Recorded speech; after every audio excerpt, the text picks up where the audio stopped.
alibi itu Keenam dibungkam terpidana malam itu bersama-sama apa berdelapan, Pak Jutek? Jadi mereka yang berdelapan ini, yang 5 itu bersama-sama, Aha. ya. Yang 5 ini bersama-sama. Sudirman itu tidak ada di lokasi malam itu bersama, tapi ada yang menyaksikan juga kakaknya dan juga ada tetangganya yang menyaksikan, ya. Yang kesaksian sekarang yang muncul, bahkan ketika ada tetangganya yang tukang sayur yang mengajak dia untuk menanyakan lah yang biasa berkumpul, ya. Kemudian Rivaldi juga mempunyai alibinya ada juga yang temannya yang berbarengan. Alibi yang kita temukan saat ini bukan hanya alibi daripada tersangka atau terpidana. Teman-teman Eki dan Vina pun sekarang ini bermunculan dan mengatakan malam itu kami sampai jam segini, jam 9.30, 21.30 itu masih bersama loh. Masih baik-baik. Dan yang terakhir, Mega dan Widi. Kami jam 22.14 masih bercakap. Artinya apa? Artinya bahwa semua keterangan yang disampaikan Pak Susno tadi ini lebih benar, lebih berkesesuaian dibanding dengan cerita Aib dan Dede di awal itu. Apalagi Dede sekarang mencabut, gitu. Ya, Liga apa yang melihat juga mencabut. Saya pikir ini sudahlah, kebohongan itu sudah nggak bisa ditutupi lagi. Saya pikir, ayolah, mari kita terus terang mencari kebenaran. Itu aja yang kami harapkan. Pak Jutek, di awal kasus ini kembali naik, juga NTV Redaksi mendapatkan beberapa foto, di mana foto itu menunjukkan beberapa terpidana, kemudian babak belur yang bisa kita lihat secara foto gitu ya, yang beredar. Sebetulnya yang terjadi malam itu bagaimana, atau apa yang terjadi malam itu? Malam itu ketika mereka ditangkap, Pak, kalau dengar ceritanya, saya sampai kemarin ketika bertemu dengan Eka ya, ketika di tahanan sementara sebelum sidang, terus terang saya nggak tahan, air mata saya meleleh kemarin. Ya, mungkin ada wartawan yang menyorot itu kemarin ketika saya dengan Bang Otto dan tim itu menengok mereka. Kenapa? Saya kebayang ya apa yang mereka alami pada malam sore hari itu. Sudirman dengan Saka Tatau ini menurut saya sial karena dia mengantar Eka sebenarnya Eka ke situ. Sesudah diantar, mereka ini pergi beli bensin. Lalu datanglah penangkapan itu. Di dalam penangkapan itu udah 6 ditangkap, dipukul, sudah masuk ke mobil, baru datang Sudirman sama Saka. Ketika datang, mereka ini nggak tahu apa-apa, lihat temennya kok dinaikin ke mobil, liatin apa, mereka tanya ada apa. Belum ada cerita apa menurut pengakuan mereka juga dipukul dan mereka pun dimasukkan ke mobil. Di dalam perjalanan itu mereka sudah dipukul dan mereka sudah disundut rokok di tubuhnya dan apa.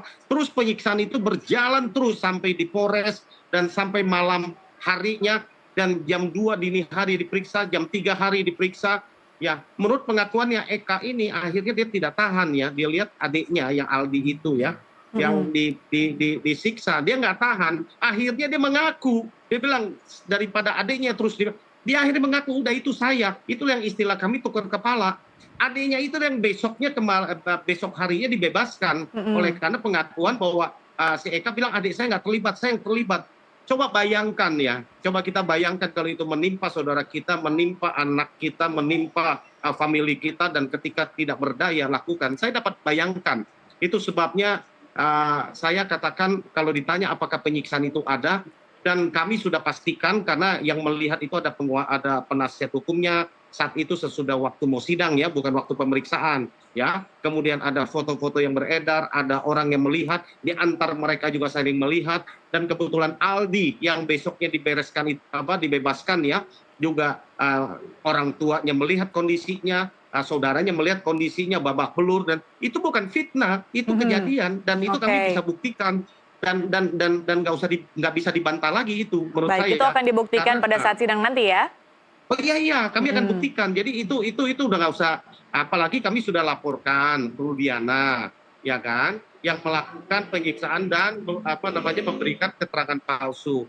Ya, sekali lagi kami mohon Mabes Polri bantu ya para terpidana ini cepat naikkan status Rudiana. Dengan demikian maka ini akan membantu PK, ya, akan membantu proses PK ini lebih cepat lagi. Kenapa? Karena dengan dinaikkan status maka apa yang kami laporkan betul dan peristiwa itu berarti tidak ada gitu.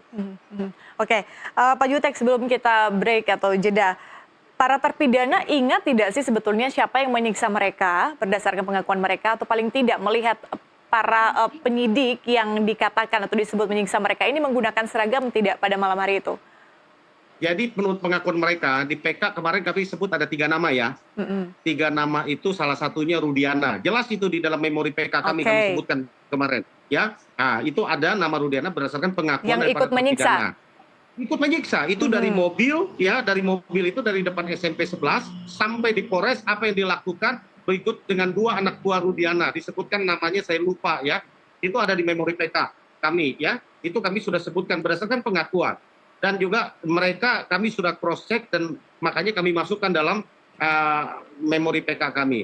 Dan kita lihat kalau yang lain tadi ditanya apakah ada yang berseragam atau yang tidak berseragam, dan itulah di dalam memori PK kami katakan karena begitu banyak yang menyiksa mereka, kami katakan seringkali para penyidik ini memakai tangan orang lain, entah penjaga, entah antar tahanan lain, entah apa.